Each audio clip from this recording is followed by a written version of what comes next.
ইব্রাহিম আলাইহিস সালামের উম্মত প্রথমে মুসলমান ছিল, এক আল্লাহর ইবাদত করত, রাসূলের প্রতি তাদের ইশক অনেক মহব্বত বেশি ছিল। ইব্রাহিম আলাইহিস সালামের ইন্তেকালের পরে সেই সকল দরবেশেরা, মানে অতিভক্ত যারা আছে না, কিছু অতিভক্ত চিৎকার করে ফুড়ে মরে যায়, নামাজের নামে খবরই নেই। তো অতিভক্ত যারা দরবেশ টাইপের ছিল, অতিভক্ত, তারা কাতর হয়ে পড়লো ইব্রাহিমের মৃত্যুতে। আহা, নবী নাই, এখন কি করতাম?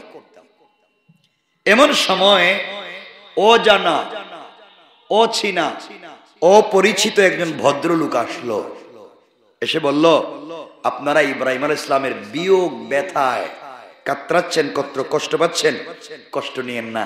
তাকে দেখতে পাচ্ছেন না, মাটি দিয়ে দিয়েছেন, সহ্য হচ্ছে না, হাউমাউ করে কাঁদতেছেন। আমি তার একটা ছবি আপনাদেরকে এঁকে দিব, অবিকল দেখতে ইব্রাহিমের মতো দেখা যাবে, দেখলে তো একটু পরানটা ঠান্ডা হইব।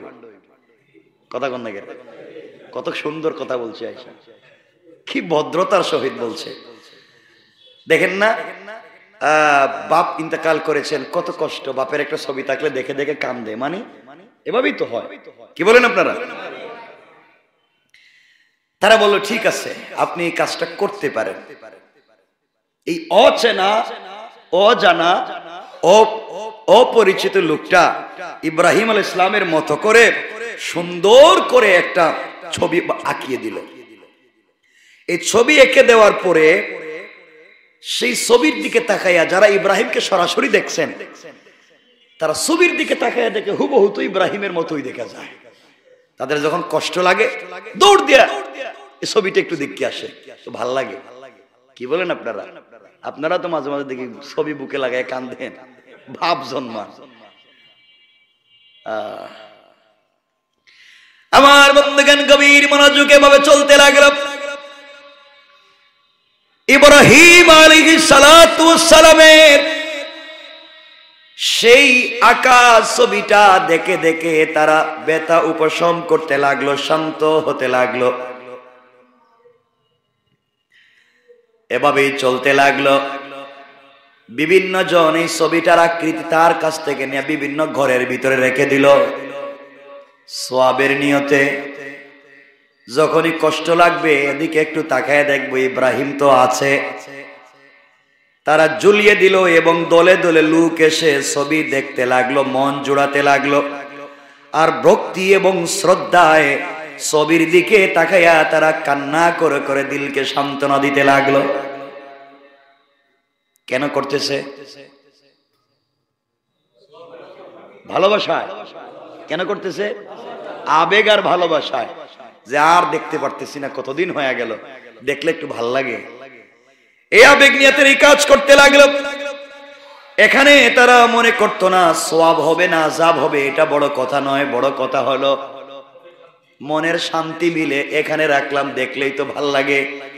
এভাবেই চলতে লাগলো।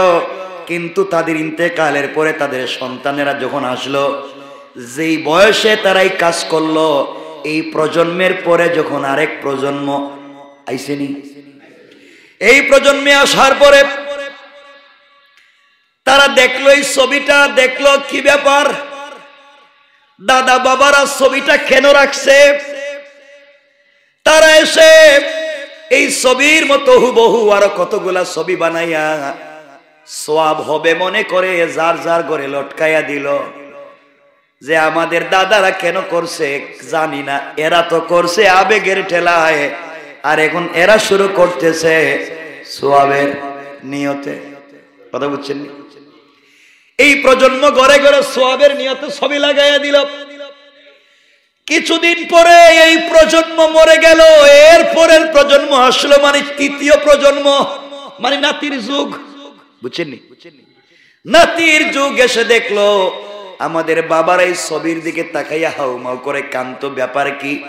আমরা এই ছবিটাকে এভাবে রাখতে চাই না, এটাকে আরেকটু উন্নত করতে চাই। এই উন্নত করার নিয়তে তারা মাটি দিয়া অবিকল করে ছবির মতো করে একটা মূর্তি বানালো। একটু উন্নত করছে, বুঝেননি?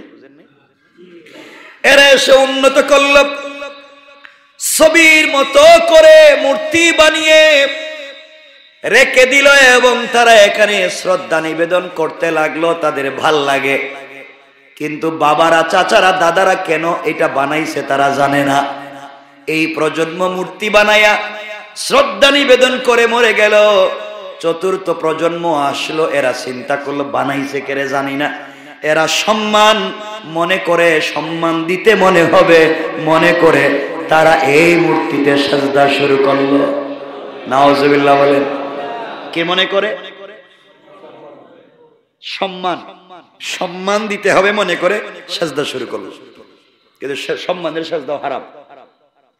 প্রথমে শুরু হয়েছিল কোন জায়গা থেকে?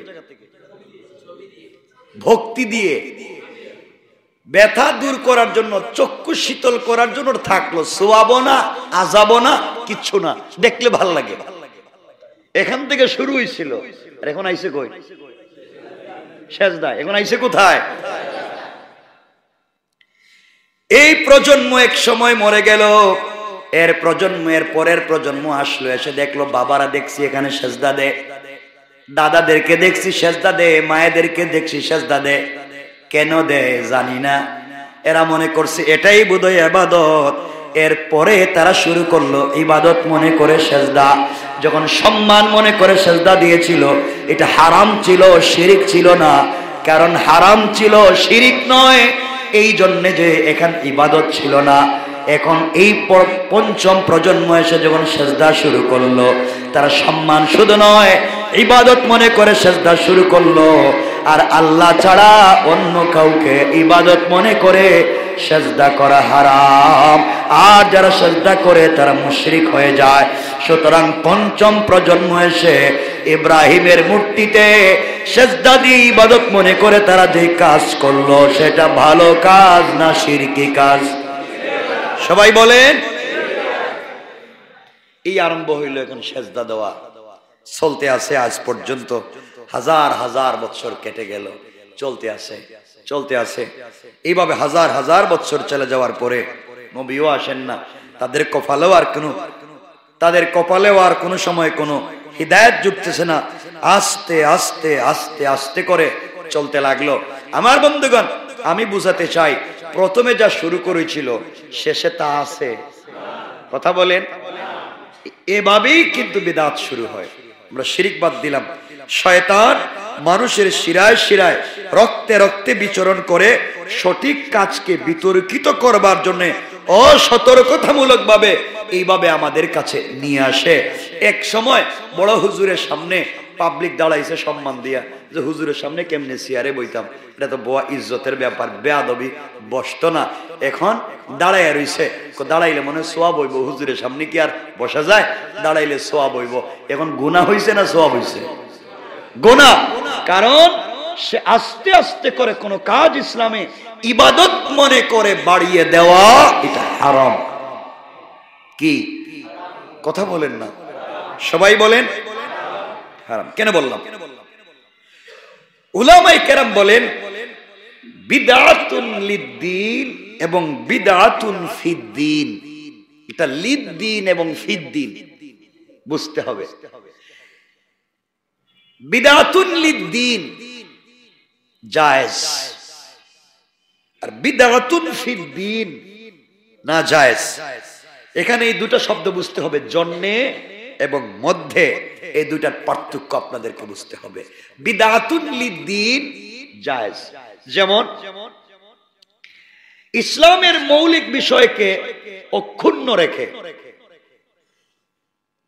ইসলামের মৌলিকত্বের মধ্যে কোনো পরিবর্তন না করে, দ্বীনের প্রয়োজনে, দ্বীনের চাহিদায় কোন কাজ করা যায়।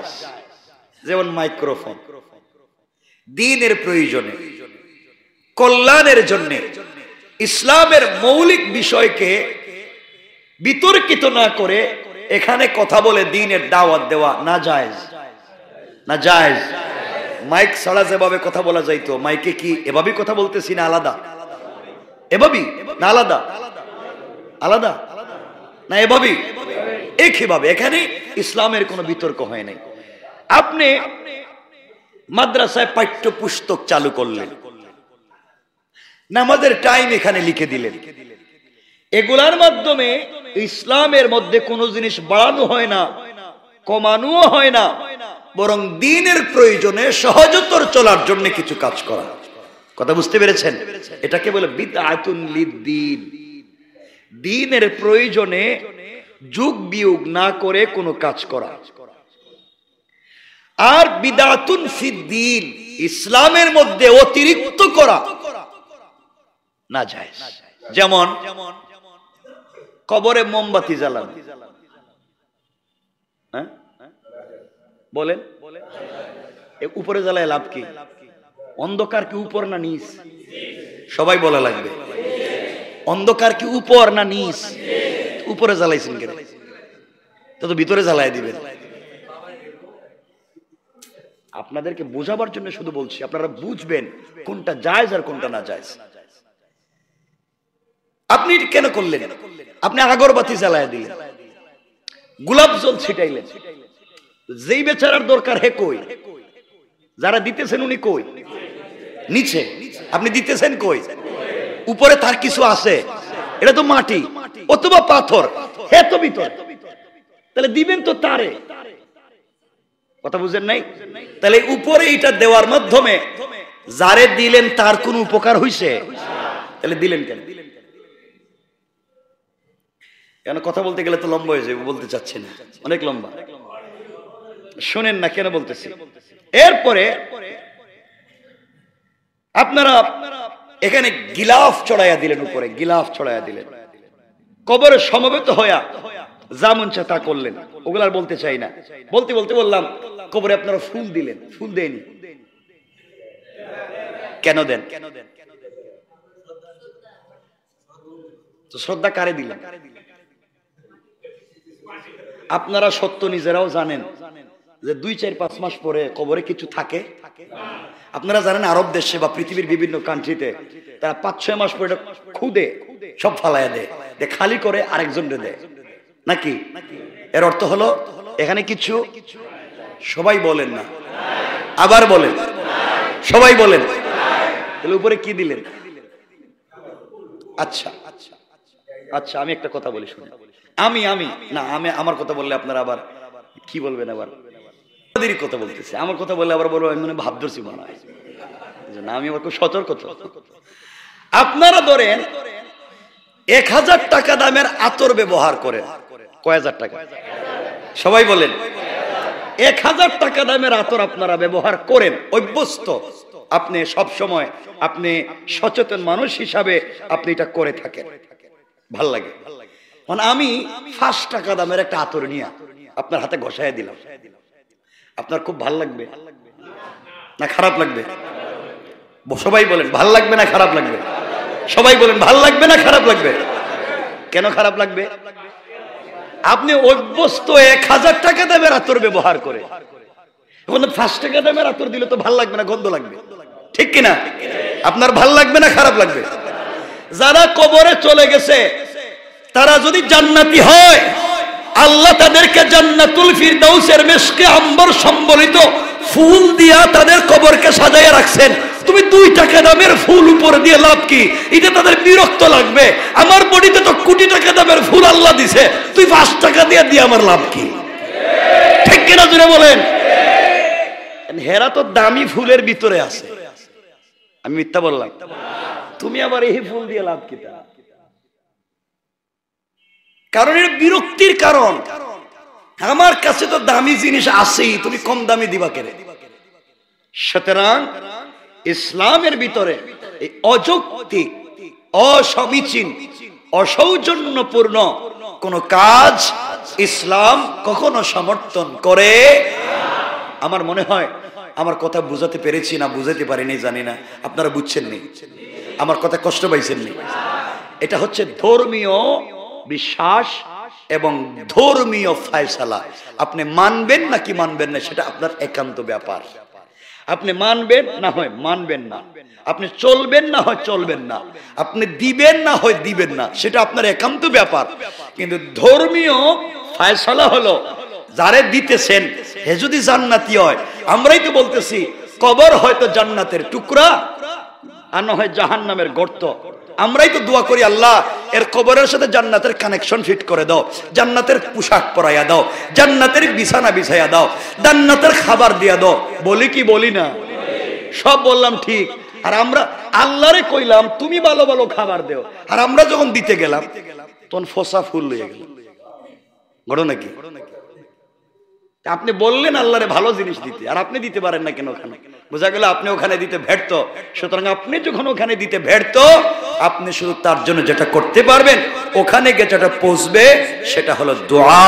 এই জন্য কেউ মরে গেলে, বড় হোক ছোট হোক, সম্মানই হোক সম্মান কম হোক, কেউ যদি ইন্তেকাল করে তাকে যদি স্মরণ করতে হয়, তার জন্য দিল খুলে দোয়া করতে হবে কোরআন পড়ে।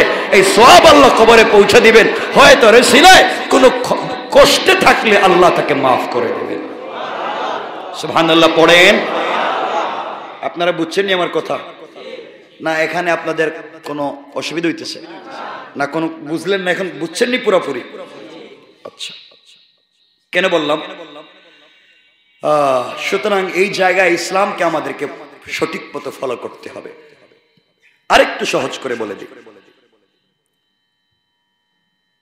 শীত, আচ্ছা এই যে ফ্যান, বড় কোনো মানুষ যদি আমাদের এলাকায় আসে, আমরা তো ফ্যান ছাড়ি, এসি দেই। দেখেন বড় বড় বুজুর্গ হইলে কিন্তু বাতাসও দেয় হাত দিয়া, পাখার বাতাস। এটা কিন্তু একটা আভিজাত্য, ঠিক কিনা? এসি সবাই লাগাইতে পারে, ফ্যান সবাই লাগাইতে পারে, কিন্তু হাত দিয়ে কেউ পাশে বসে কাউকে বাতাস করা, এটা আভিজাত্যের পরিচয়, ঠিক কিনা? দেখছেন বড় বড় আগেকার রাজা বাদশারা বাতাস দিত, ঠিক না? আভিজাত্যের পরিচয়। এখন আপনার বাড়িতে একবারে ঠান্ডা, আইস পড়তেছে, স্নো পড়তেছে, খুব ঠান্ডা পড়ছে, ধরে ঢাকা শহরে একজন পিসা বুজুর আপনার বাড়িতে আইসেন, আপনারা 4-5 জন মিলে তারা বাতাস দেওয়া শুরু করলেন। কি মনে করেন তার কি ভাল লাগতেছে? না চিন্তা করতেছে কে আমার এখানে আনলো, কোন বিপদে ফালাইলো? এরা তো ভালোবাসার নাম করে আমারে মাইরে ফালাই দিতেছে। কেন বলেন তো? এই বাতাস দেওয়া কি অন্যায় কাজ? অন্যায় কাজ। এখন খারাপ লাগতেছে কেন? কারণ এখন তো বাতাসের সময় না, আপনি এই অসময়ে এই কাজ করেন কেন? সুতরাং ইসলামে যেই সময় যেটার দরকার নাই, এটা লাগাইয়া দেওয়ার নাম অতিরিক্ত করা, বিরক্তিকর, সেটাই বলে বিদআত, ঠিক কিনা বলেন? আপনারা বুঝছেন না? এরপরেও বুঝেন না?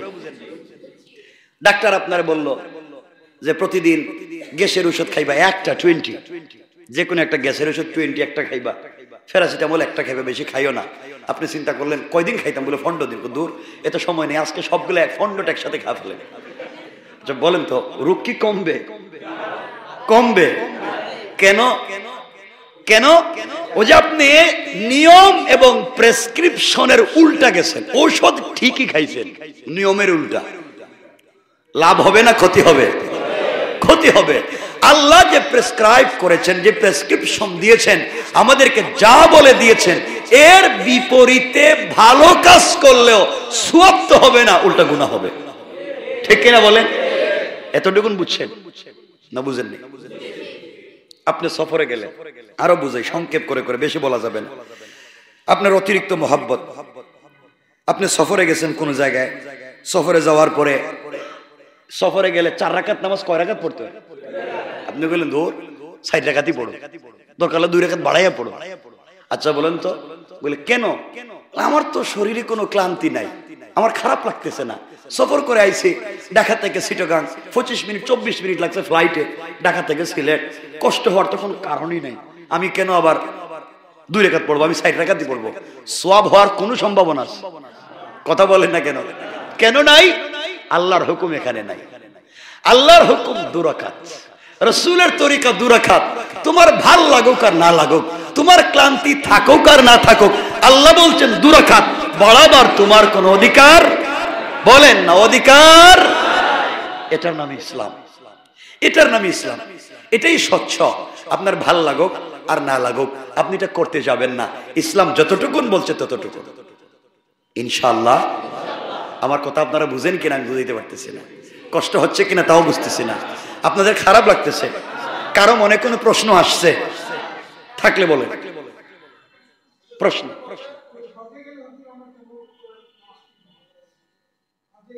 হজে তো আপনারা 15 দিনের জন্য যান না, আপনারা তো পুরো 40 দিন থাকেন, 2 মাস থাকেন, 3 মাস থাকেন। 15 দিনের ভিতরে হওয়া লাগবে সফর। তো উমরা করতে গেলে আপনি তো ছোট করে পড়বেন, ছোট করে পড়বেন। আর যদি 15 দিনের বেশি থাকেন আপনি পুরোটা পড়বেন। 15 দিনের আল্লাহ বুঝাতে ছিলেন আমার বান্দা বহুত কষ্ট করে গেছে, যদি 15 দিনের উপরে থাকে বডিটা একটু কন্ট্রোলে থাকবে, কম এখানে দৌড়াদৌড়ি করবে, কষ্ট হয়ে যাবে, কম ভালো। এমনকি সফর বের হলে যদি রোজা ভাঙতে হয় রোজাও ভেঙে দিতে পারবেন, খাইতে পারবেন বিমানে বৈশা বৈশা। এখন দেখলেন আপনি হজে উমরা যাইতেছেন বা হজে যাইতেছেন, আপনি দেখলেন উমরায় ইয়তে বসা, বিমানে বসা, আপনার দাড়ি দুড়ি কিচ্ছু নাই, আপনি কত কষ্ট করে রোজা রাখতেছেন। বাংলাদেশ থেকে বাইরে ছিলেন সেহরি খাইয়া, এখন দেখতেছেন যে দেশেই বিমান থামায় এখনো সেহরি টাইম হয় নাই, ওই এক সেহরি চলতে আছে। কথা বলেন না কেন? আরে আমি আমার অভিজ্ঞতার কথা বলতেছি, আমার জীবনে কত ট্রাভেলিং আছে। তো এই যে আমি একবার নাম বলার দরকার নেই, এক জায়গায় জোহরের নামাজ পড়ে উঠলাম বিমানে, 6 ঘন্টা সফর করে আরেক জায়গায় গিয়ে দেখি আবার জোহরের টাইম। ঘটনা কি এখন কি আর কি জোর পাল্টিত না, আর এক জায়গায় আমাদেরকে নিয়ে গেল, এখানে গিয়ে দেখি হে জোরের টাইম। মোটামুটি সারাদিন 12-14 ঘন্টায় জোর তো আর যায় না। আপনি বুঝতে পারতেছেন? এখন যদি আপনি রোজা রাখেন, কোন আপনি মাগরিব কই পাইবেন? আপনার কি অবস্থা হইতে পারে? এখন ইসলামটাকে যেন স্বচ্ছভাবে বুঝেন, ইসলাম কত সহজ। আপনি দাড়ি দড়ি নাই, খুব ভক্ত আল্লাহর, আপনি বলছেন রোজারায় কি হজে যাবো, উমরায় যাবো, রোজারায় কি হজে গেছেন, আপনি বিমানে উঠছেন, দিছে ট্রানজিট 8-10 ঘন্টা, এখন কি করবেন? রোজা তো ভাঙতে পারতেছেন, রোজা তো রাখছেন। আপনি দেখলেন বিমানে বসে আপনার কাছে বড় বড় পাগড়িওয়ালা বড় বড় হুজুররা খায়, আপনি বলেন দেখছো না ফরমান, কত ভাব ধরে হুজুররা সবাই খাইতেছে, আর আমি রোজা রাইকে আসছি। আসলে আপনি মাসালা জানেন না, আপনি জানলে আপনি 2 প্যাকেট খাইতেন, ঠিক না বলেন? এজন্যে ইসলাম সহজ, ইসলাম চমৎকার একটা জায়গা, ইসলাম পূর্ণাঙ্গ লাইফ, ইসলাম পুরো জিন্দেগি চলবার একটা চমৎকার প্রেসক্রিপশন। আপনার যেন কষ্ট না হয়, আমরা বুঝি না, ভুল পথে যাই, এই জন্য আমাদের কষ্ট হয়, ঠিক কিনা বলেন? আমার কথা কি বুঝতে পেরেছেন আপনারা? আশা করি আল্লাহ আমাদের সবাইকে কবুল করবে। আমার মুসলমান বন্ধুগণ, কথাগুলো দিল দিয়ে শুনেন। আল্লাহ বলতে চাইলেন, এই দুনিয়ার জমিনে চলার পথে বান্দা, যেভাবে তোমাকে চলতে বলেছি ওভাবেই তুমি চলো। তোমাকে ফজরের নামাজ 2 রাকাত দিয়েছি, চিন্তা করলেন গত 6 মাসে কোনোদিন ফজরের নামাজে জামাতে যাইতে পারি নাই, আজকে যখন উঠে গেছি সারা ফজরের টাইমে 2 রাকাত করে ফজরের ফরজ পড়ব। ঘটনা কি? সওয়াব হবে না গুনাহ হবে? কারণ কি আপনার তো 2 রাকাতই ফরজ আর নাই। এখন আপনি যত বাড়াতে চাইবেন সওয়াবের জায়গায় গুনাহ হবে। আল্লাহর হুকুম নাই, রাসূলের তরিকা নাই। বোঝা গেল ইসলাম ফলো করতে গেলে আল্লাহর হুকুম যেভাবে, রাসূলের তরিকা যেভাবে, এর বিপরীতে বেশি তাসবিহ পড়লে সওয়াব না হয়ে গুনাহ হয়ে যেতে পারে, ঠিক কিনা বলেন? আপনি যুক্তি দিলেন জোহরের নামাজ পড়ছি 4 রাকাত, আসরের নামাজ পড়ছি 4 রাকাত, ঠান্ডার দিন ওযু তো আছে, মাগরিবের নামাজ 3 রাকাত পড়তাম না, 4 রাকাত পড়েই ছাড়বো, কারণ ঠান্ডার মধ্যে এগুলা বাদ নাই, 4 রাকাত। আচ্ছা কোন তো সওয়াব হবে, নামাজ হবে না গুনাহ হবে? বরং আল্লাহর বিরুদ্ধে উস্কানি দেওয়া হবে। রব বলেছেন 3 রাকাত, তুমি পড়তেছো 4 রাকাত, ওর তৈল তোমারে মানি না, আমি 4 রাকাত পড়ছি, কিছু করলে পারলে করো, এটাই তো। এই জন্য এগুলো করা যাবে না। ইসলামের বিধান বড় সহজ, আল্লাহ যেভাবে বলেছেন ওভাবে। আর আজকালকে তো বড় বড় হুজুর, কিছু রাগ করেন না, কিছু হুজুর শীতের সময় তো অফার দিতেছে, বিভিন্ন অফার চলতেছে এখন, শীতের অফার, যে ওযু না থাকলেও নাকি নামাজ হইব, ঠান্ডায় ওযুর সুযোগ আছে, ওযু না কইরা তায়াম্মুম করলেও নাকি নামাজ হইব, কাপড়ে ময়লা লেগে আছে নাজাসত, আপনাকে ধোয়া লাগবে, কই শুকায় গেল নামাজ হইব, ধোয়া লাগতোই না। আর যদি লুঙ্গির এক জায়গায় পায়জামার এক জায়গায় ময়লা থাকে, ওই জায়গায় ধুইয়া নিলে হইব। ইসলাম বলেছে পুরোটা ধো, আর হে বলছে একটু জায়গা ধুইলে হইব। মানে অফার দিতেছে, অফার, শীতের অফার। কথা বলেন না কেন? ইসলাম এভাবে চলে না বাবা, এই অফার দিয়ে ইসলাম চলে না। ইসলাম যেভাবে আল্লাহ বলেছেন, ইসলাম যেভাবে রাসূল বলেছেন, এর বিপরীতে কোনো পদ্ধতি। আপনারা আমার কথা খারাপ পাইলেন? একটু হাত তুলে দেখেন না কারা কারা খারাপ পাইছেন। ওরে আল্লাহ, খারাপ পাইছেন আপনারা? খারাপ পাওয়ার জন্য বলি নাই তো।